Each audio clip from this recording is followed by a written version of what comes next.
Assalamualaikum. Kita lanjutkan mengenai petunjuk Islam dalam mengatasi stres dan depresi. Berikutnya adalah poin yang ke-11, yaitu memaparkan kebenaran. Allah Subhanahu wa taala berfirman, Innal ladzina yaktumuna ma anzalna minal bayyinati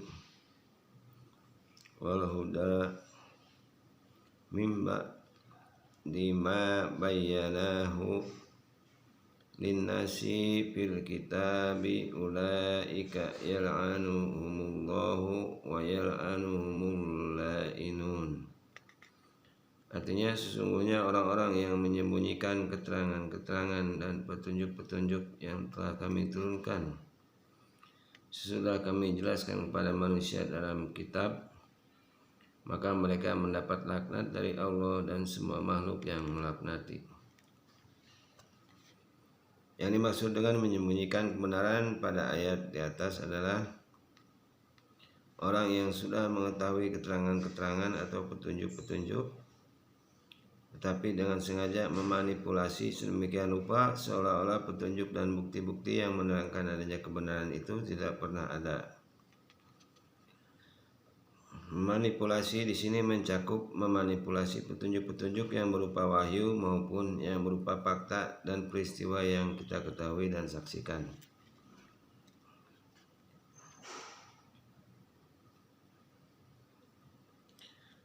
Allah mengancam dan melaknat orang-orang yang berbuat demikian, kecuali bila mereka mau bertobat dan mengadakan perbaikan serta menerangkan kebenaran yang sesungguhnya kepada manusia, sehingga dengan demikian akan membawa umat manusia ke dalam ketentraman dan kedamaian serta kebahagiaan.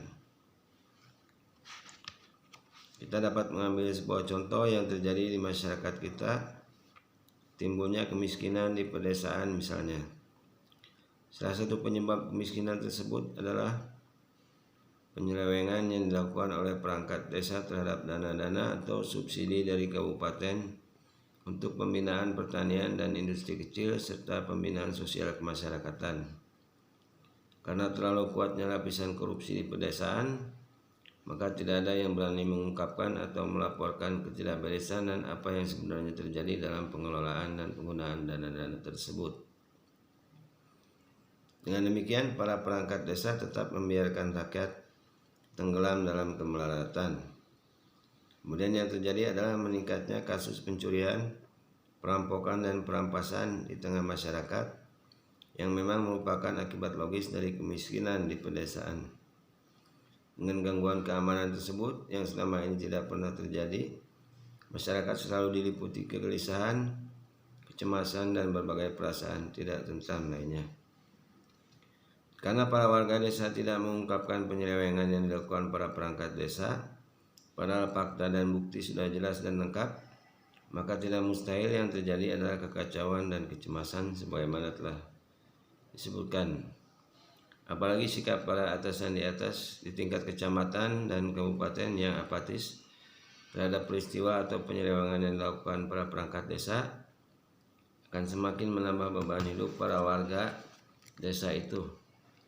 Karena kejadian itu tidak akan menuju titik penyelesaian. Dengan demikian, para pejabat atasan perangkat desa tersebut juga ikut andil dalam menutupi kebenaran. Jadi menutup kebenaran dalam urusan dan bidang apapun akan menimbulkan dampak yang jauh dari rahmat.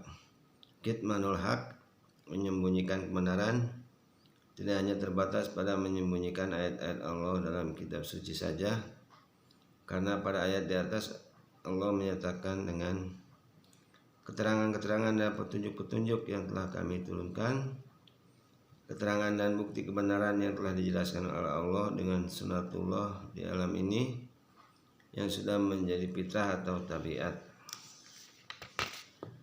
Berikutnya yang ke-12 adalah bersikap musyawarah. Manusia hidup di dunia ini selalu menghadapi masalah, sehingga dapat dikatakan masalah telah menjadi bagian dari kehidupan manusia dari sejak lahir hingga akhir hayatnya. Bahkan jauh sebelum dia lahir dan setelah meninggal dunia, orang-orang khususnya keluarga yang ditinggalkan akan menghadapi masalah. Setiap masalah memerlukan pemecahan, sekalipun dengan cara masing-masing yang mungkin tanpa dia sadari telah melakukan pemecahan masalah, meskipun dengan cara yang sangat sederhana. Sebenarnya dalam kesehariannya seseorang sudah melakukan metode pemecahan masalah dengan tukar pikiran misalnya, bahkan telah menjadi bagian kehidupannya. Karena itulah manusia berkembang dan mampu mengatasi berbagai permasalahan di dalam keluarga maupun masyarakat. Anak-anak misalnya atau anggota keluarga lainnya bila menghadapi problem selalu mencari jalan keluarnya. Demikian juga di dalam kehidupan bermasyarakat. Apakah permasalahan itu menyangkut pergaulan ataukah cara-cara mencari nafkah. Pokoknya selama manusia hidup, ia tak akan lepas dari permasalahan kalau ingin mempertahankan kehidupannya, ingin mengetahui sesuatu, serta ingin berkembang ke arah yang lebih baik dan lebih maju.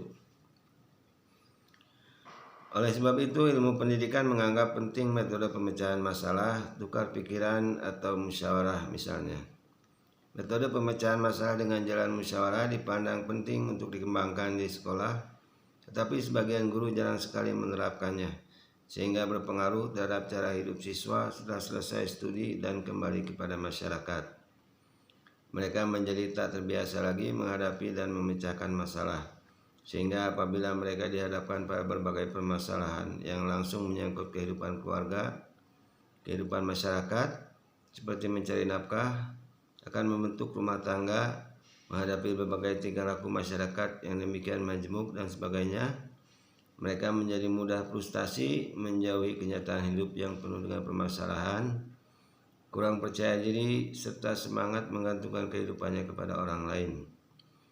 Oleh sebab itu, kemampuan memecahkan masalah dengan menerapkan metode tukar pikiran atau musyawarah sangat penting dikembangkan di sekolah.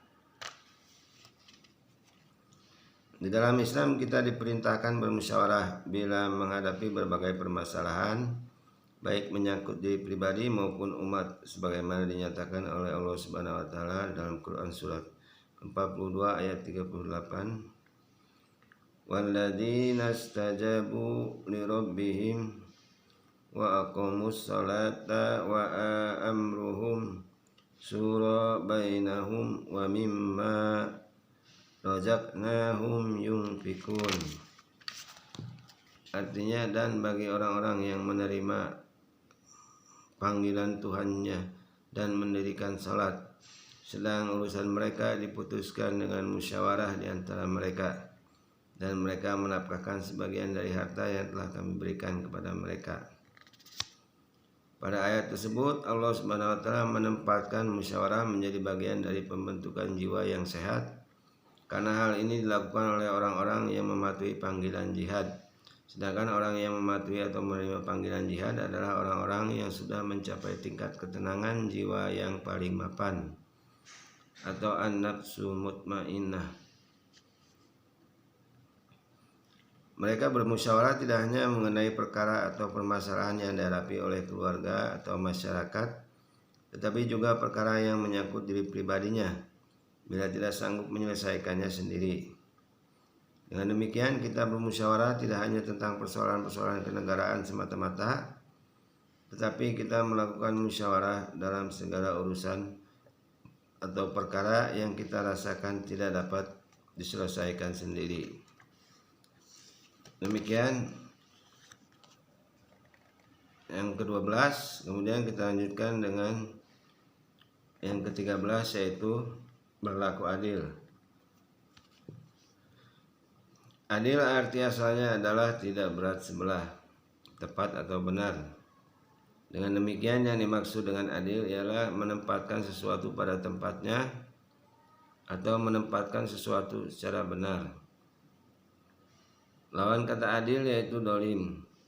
Adil merupakan salah satu akhlak karimah yang dapat mendekatkan pelakunya kepada ketakwaan, sebagaimana diungkapkan oleh Allah Subhanahu wa taala dalam Quran surat ke-5 ayat 8. Ya ayyuhalladzina amanu kunu qawwamina lillahi syuhada'a bil qisti wa la yajrimannakum syana'anu qaumin ala ta'dilu i'dilu huwa aqrabu littaqwa wattaqullah innallaha khabirum bima ta'malun.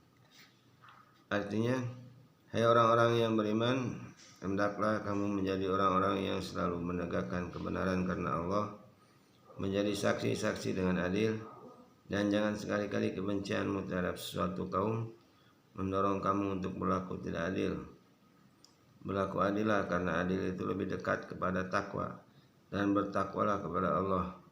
Sesungguhnya Allah Maha mengetahui apa yang kamu kerjakan. Pada ayat tersebut dikatakan keadilan mendekatkan kepada takwa, sehingga dapat dikatakan pula keadilan merupakan bagian dari takwa. Sedangkan takwa ialah menjaga diri untuk tidak terjerumus dalam hal-hal atau tindakan-tindakan yang merusak. Pada akhirnya dengan berbuat adil akan membuahkan ketenangan, ketentraman, dan kedamaian hati dan jiwa pelakunya. Sebaliknya orang yang tidak berlaku adil atau zalim dapat merugikan dirinya sendiri, bahkan orang lain pun turut merasakannya, sehingga yang terjadi tidak lain adalah kerusakan, kekacauan, dan pada akhirnya menimbulkan kebinasaan.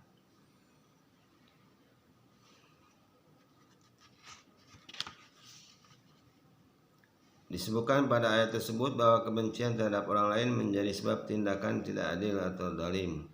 Sehingga bila kita ingin dapat berbuat adil, hendaklah melepaskan diri atau membuang jauh-jauh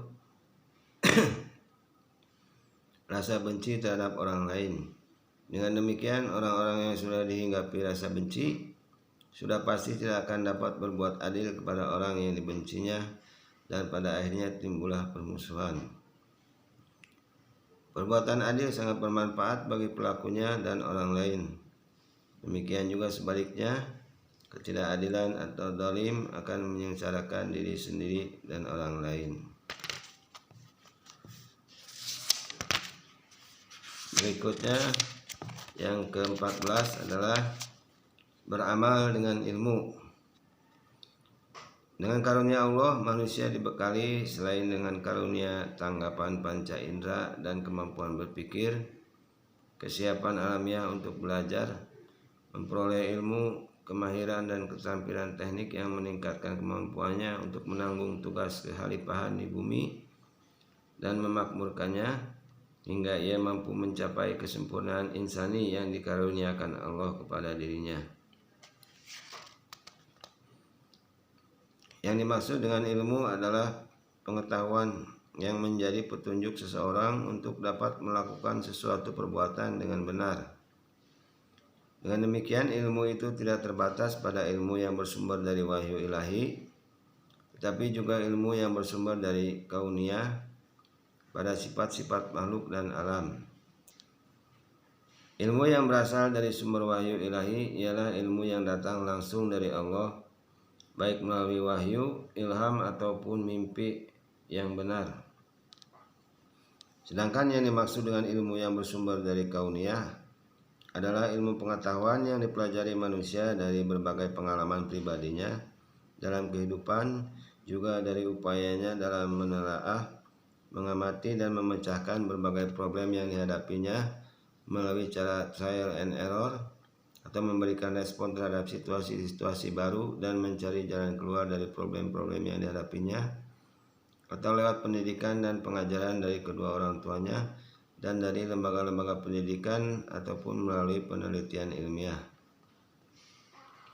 Sebagaimana telah diutarakan, dengan ilmu manusia dapat bertindak dengan benar. Dalam hal ini Rasulullah bersabda, "Tuba liman amila bi ilmi." Artinya berbahagialah seseorang yang berbuat dengan ilmu.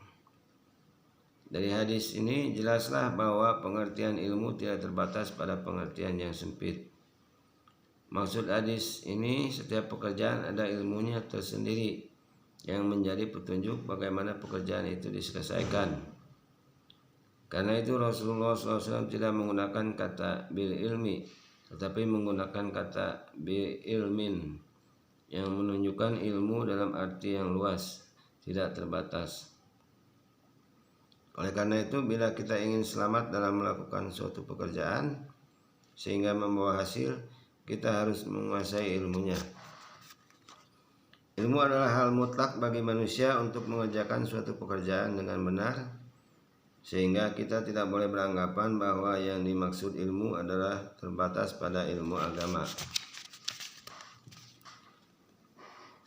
Pada suatu saat Rasulullah pernah melakukan penyilangan pada 2 pohon kurma. Ternyata hasilnya kurang memuaskan. Kemudian Rasulullah didatangi oleh pemilik kebun dan mengatakan kepadanya, dalam urusan agama Rasulullah ahlinya, tetapi dalam urusan keduniaan pemilik kebun itulah yang lebih tahu. Hal ini bukan berarti Rasulullah seorang yang bodoh, tetapi Rasulullah mengakui bahwa tanpa ilmu sekalipun seorang nabi tidak akan berhasil melakukan pekerjaan penyilangan pohon kurma. Juga di sini Rasulullah hendak mendidik para sahabat dengan contoh konkret bahwa tanpa ilmu seseorang tidak akan sukses melakukan suatu pekerjaan.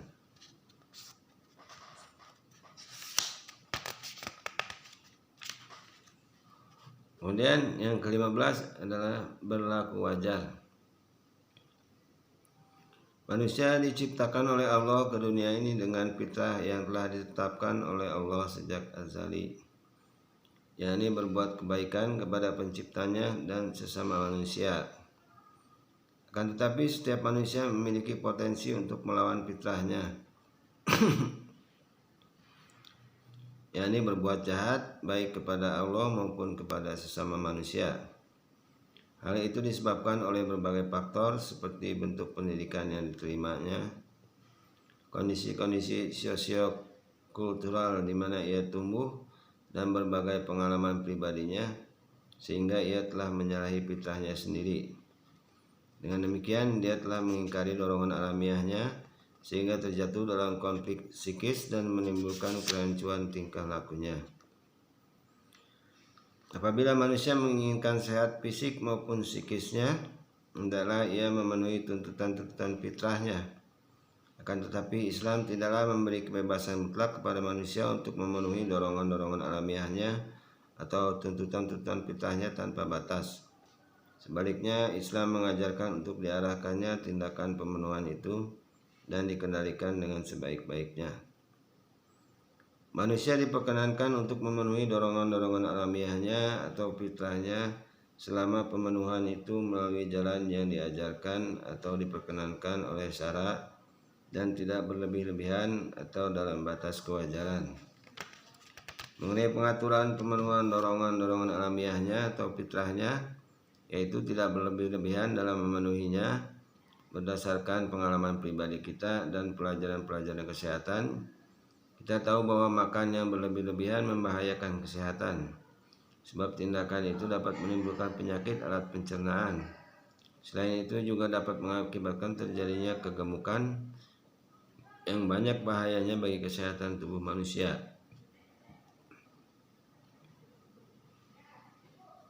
Demikian pula halnya berlebih-lebihan dalam minum, beristirahat dan tidur juga membahayakan kesehatan tubuh, baik kesehatan fisik maupun kesehatan psikis. Oleh karena itu Allah melarang tindakan yang tidak wajar itu, yakni berlebih-lebihan dalam makan dan minum, sebagaimana dinyatakan dalam Quran surat 7 ayat 31. Artinya, hai anak Adam, pakailah pakaianmu yang indah setiap memasuki masjid, dan makan dan minumlah, tetapi jangan berlebih-lebihan. Sesungguhnya Allah tidak menyukai orang yang berlebih-lebihan. Kemudian ada juga hadis yang diriwayatkan oleh Imam Tirmizi, Ahmad, Ibnu Majah dan Al-Hakim dari Al-Miqdam bin Ma'di Ya'krib radhiyallahu anha, ia berkata, saya mendengar Rasulullah SAW bersabda, tiadalah seorang anak Adam memenuhi sebuah bejana lebih jelek ketimbang perutnya. Cukup kiranya bagi anak Adam itu beberapa suap makanan untuk menegakkan punggungnya. Kemudian jika tidak harus diisi, maka sepertiga untuk makannya, sepertiga untuk minumnya, dan sepertiga untuk napasnya. Makanan dan minuman yang dimakan dan diminum oleh manusia itu tempat penyimpanannya di dalam lambung. Lambung ada di dalam perut. Pernapasan berpusat pada paru-paru terdapat di bagian dada. Rongga perut dan rongga dada letaknya bersusun. Di antara rongga dada dan rongga perut ada sekat. Sekat ini merupakan jaringan pengikat dan otot. Jika perut terisi penuh, sekat tersebut terdesak ke atas dan mempersempit ruang gerak paru-paru. Akibatnya mengganggu kelancaran pernapasan. Demikian, kita lanjutkan dengan yang ke-16, yaitu bersikap mawas diri. Mawas diri berarti meneliti kekurangan, kesalahan dan celah diri sendiri secara jujur demi peningkatan dan kemajuan usaha, karya, dan tugas yang selama ini dikerjakannya. Sikap mawas diri atau introspeksi akan melahirkan tindakan mulia, yakni tidak suka mencari kesalahan, cacat, dan kekurangan orang lain. Juga tidak suka menghitung kebaikan diri sendiri. Sebab orang yang suka menghitung kebaikan diri sendiri akan bersikap takabur, sehingga lupa bahwa dirinya pernah atau telah berbuat salah atau dosa, baik kepada sesama manusia maupun kepada Allah. Bahkan dia merasa telah menjadi manusia yang terbaik, sehingga dengan sendirinya Allah akan memberinya jaminan surga. Allah Subhanahu wa Ta'ala mengancam orang-orang yang bersikap demikian, sebagaimana dinyatakan dalam Quran surat ke-45 ayat 21. Am hasibal ladzina tarahus sayyiati an naj'alahum kalladzina amanu wa amilus solihati sawa'an mahuyahum wa matuhum sa'a ma yahkumun. Artinya, apakah orang-orang yang telah melakukan dosa itu mengira bahwa kami akan menjadikan mereka sama seperti orang-orang yang beriman dan beramal soleh, yaitu di saat mereka masih hidup maupun di saat mereka mati. Sungguh amat jelek anggapan mereka itu. Pada ayat tersebut Allah Subhanahu wa Ta'ala mencela orang-orang yang telah berbuat dosa, tetapi menyangka bahwa mereka akan diperlakukan oleh Allah sama seperti orang-orang mukmin dan beramal saleh yang tidak pernah berbuat dosa atau kejahatan. Seandainya orang-orang yang beriman dan beramal saleh itu terjerumus ke dalam perbuatan dosa, dengan segera dia memohon ampun dan bertaubat kepada Allah, dan sama sekali mereka tidak pernah bersikap mentang-mentang karena telah beriman dan beramal saleh, maka Allah membebaskan mereka dari segala tuduhan dan siksa.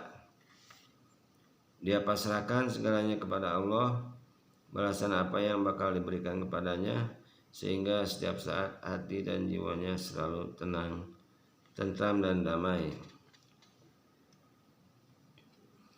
Lain halnya dengan orang yang tidak mau mawas diri atau melakukan introspeksi, akan menganggap dirinya paling benar, suka menonjolkan kebaikan diri sendiri, dan tidak menghargai orang lain, dan pada gilirannya merasa dirinya dibebaskan oleh Allah dari segala siksa.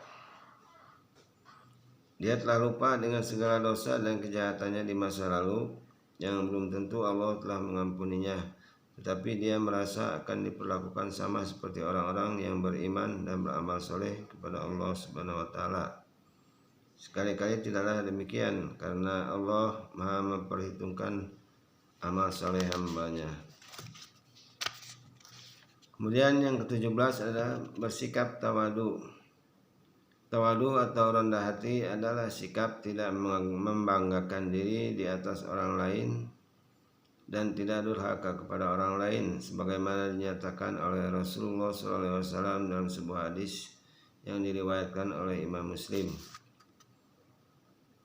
Artinya dari Iyad bin Hisar, Rasulullah SAW bersabda, sesungguhnya Allah telah memberikan wahyu kepadaku agar kamu sekalian merendah hati, sehingga tidak ada orang yang berbangga kepada orang lain atau seseorang durhaka kepada orang lain. Tegasnya yang disebut rendah hati atau tawadu ialah tunduk kepada kebenaran, melakukan segala kebaikan kepada siapa saja, tidak melanggar perbuatan-perbuatan yang terlarang, menghargai orang yang patut dihargai, dan terbuka menerima nasihat dari siapa saja walaupun tidak sesuai dengan hawa nafsunya.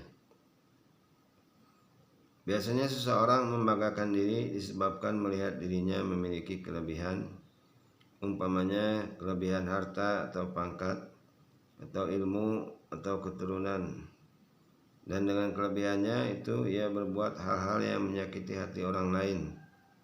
Misalnya dengan pangkat dan kekuasaannya ia mengambil hak orang lain dengan paksa dan melanggar hukum. Sifat rendah hati atau tawadu merupakan sifat yang dicintai oleh Allah dan semua manusia.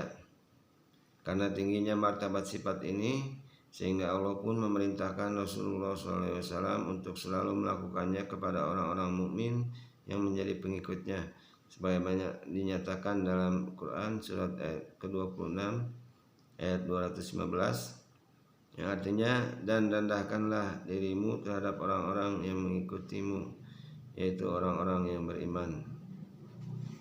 Di dalam sifat dan sikap rendah hati atau tawadu itu tersimpan rahasia besar tentang cara-cara seseorang untuk melunakkan hati orang lain. Dengan sikap rendah hati kepada orang lain, kita akan dapat menanamkan rasa simpati ke dalam hati orang lain. Jika seseorang telah bersimpati kepada kita, akan mudah dia kita ajak berkomunikasi dan bersahabat, bahkan bersedia menyertai dalam cita-cita dan perjuangan kita.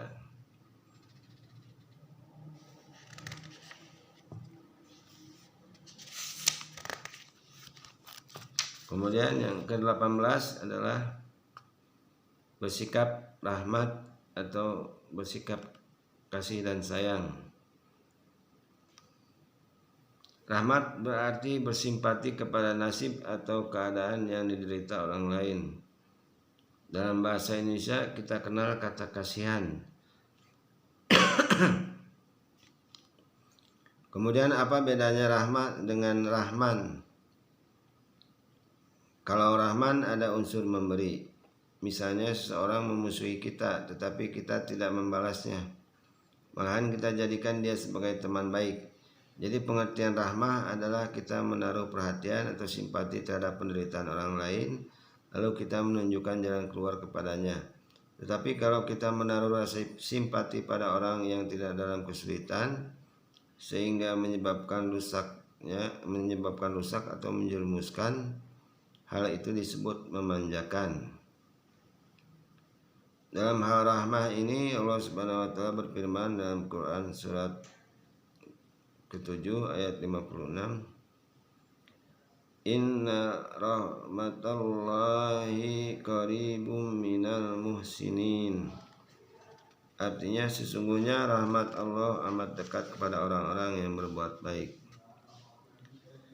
Dengan firman Allah dalam surat Al-A'raf ayat 56 tersebut, kita dapat mengetahui indikator bahwa seseorang itu memperoleh rahmat Allah atau tidak, yaitu dengan melihat berapa banyak kebaikan yang diperintahkan Allah yang telah dikerjakannya. Misalnya dalam sehari semalam Allah memerintahkan kepada muslim untuk melakukan 80 kebaikan, tetapi dia baru menjalankan 25%, berarti dia jauh dari rahmat Allah.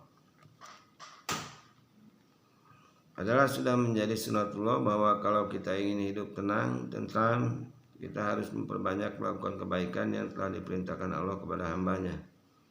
Dalam hal ini berbuat kebaikan adalah kita banyak melakukan rahmah kepada sesama hamba Allah.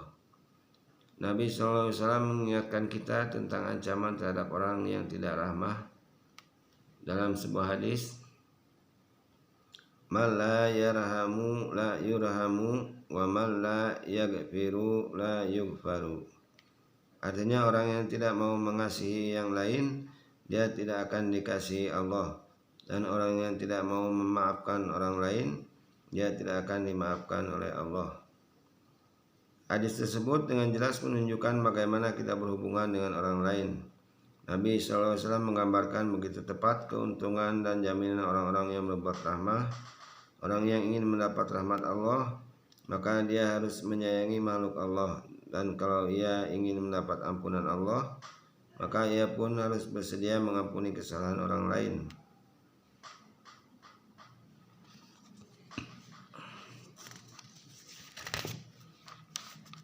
Kemudian berikutnya yang ke-19 adalah berteman dengan orang saleh.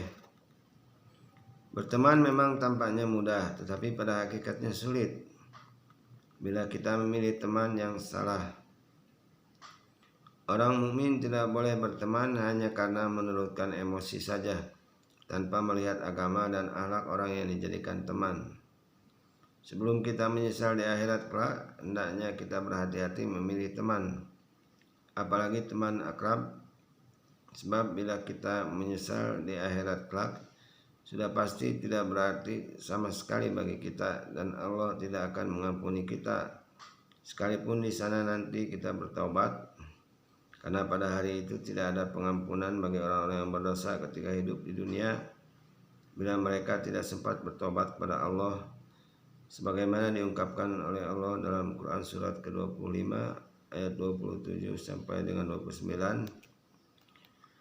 Wa yauma ya'adul zalimu ala yadayhi yaqulu ya laitani dahattu ma'ar rasuli sabila ya wailata laitani lam attahid fulanan khalila laqad adallani anil zikri ba'da idza'ani wa kana syaitanu lil insani khadzula. Artinya, dan ingatlah hari ketika itu orang-orang yang zalim menggigit dua tangannya seraya berkata, aduhai kiranya dulu aku mengambil jalan bersama-sama Rasul. Kecelakaan besarlah bagiku kiranya aku dulu tidak menjadikan si fulan itu teman akrabku. Sungguhnya dia telah menyesatkan aku dari Al-Quran ketika Al-Quran itu telah datang kepadaku, dan setan itu tidak mau menolong manusia yang telah disesatkannya itu. Ayat tersebut menggambarkan betapa hebat penyesalan di akhirat kelak dari seseorang yang ketika hidup di dunia berteman dengan orang yang sesat. Dia menceritakan kepada temannya yang selamat dari azab Allah bahwa dia sangat menyesali tindakannya dulu mengapa berteman dengan si fulan yang ternyata menyesatkan dirinya. Mengapa dulu dia tidak menerima ajakan Rasul yang ternyata membawa manusia ke jalan yang selamat atau surga. Seandainya dulu dia berteman dengan Rasul dan menjauhi si fulan itu, niscaya dia selamat dari siksa Allah. Tetapi apa hendak dikata, kutukan dan penyesalannya sama sekali tidak berguna bagi dirinya. Lalu bagaimanakah ciri teman yang jahat itu? Dalam cerita di atas, orang yang menyesali dirinya itu mengatakan, dia membuatku meninggalkan kebenaran ketika kebenaran itu datang. Dengan demikian, teman yang menyesatkan itu pandai membuat fata morgana, sehingga bila kita berteman dengannya, tentu kita akan menganggap kebaikan itu seakan keburukan, sedangkan keburukan seakan menjadi kebaikan. Bila demikian yang terjadi, kita tidak lagi mampu merenungkan dan memahami Al-Quran sehingga menjauhkan kita dari kebenaran.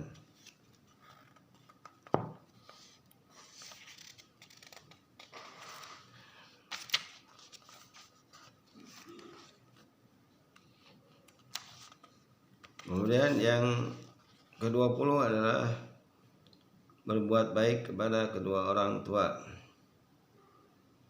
Kadang-kadang ada suatu kewajiban dalam ajaran Islam tidak diketahui sebab-sebab diwajibkannya karena tidak ada nas yang menerangkannya. Tetapi kewajiban berbakti kepada orang tua bagi anak jelas hal yang logis dan diketahui pula sebab-sebabnya sebagaimana dikemukakan oleh Allah dalam Quran surat 46 ayat 15.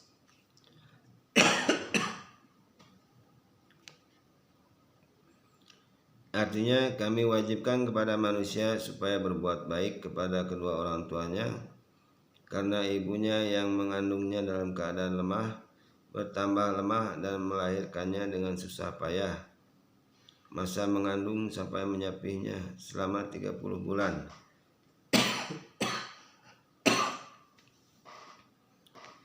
Ayat tersebut digunakan sebagai dalil pertama mengapa anak diwajibkan berbuat baik kepada kedua orang tuanya, yakni karena ibunya yang mengandung dan melahirkannya.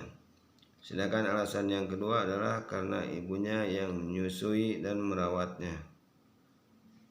Alasan yang kedua ini dikuatkan dengan Quran surat ke-31 ayat 14 yang artinya, dan kami wajibkan manusia berbuat baik kepada kedua orang tuanya, karena ibunya telah mengandungnya dalam keadaan lemah dan menyapihnya selama 2 tahun.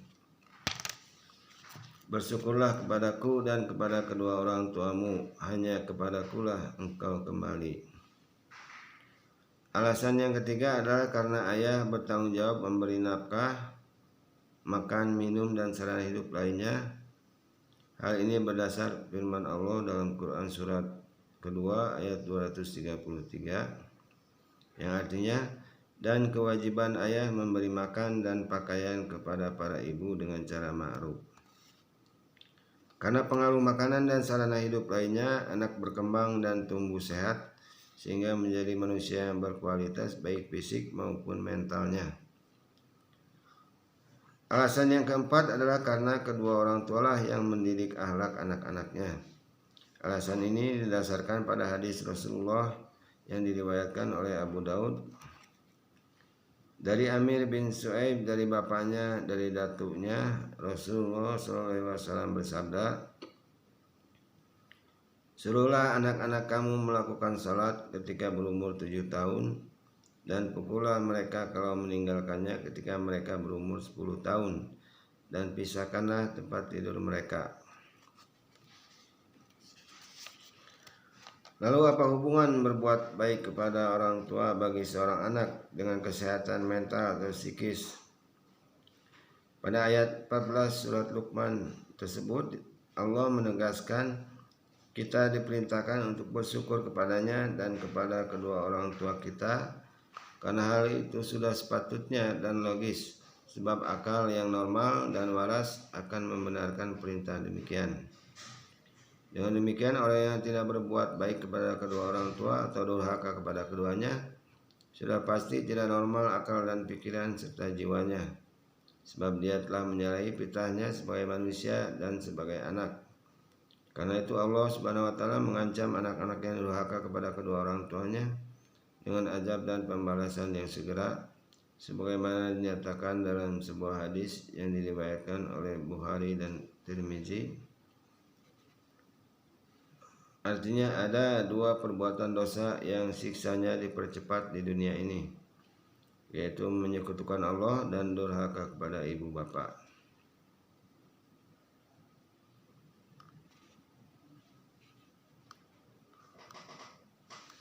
Demikian itu adalah 20 sikap atau perilaku yang dapat menghilangkan penyakit stres dan depresi yang berasal dari ajaran Islam, dan 10 sisanya akan diterangkan pada kesempatan lain. Wassalamualaikum warahmatullahi wabarakatuh.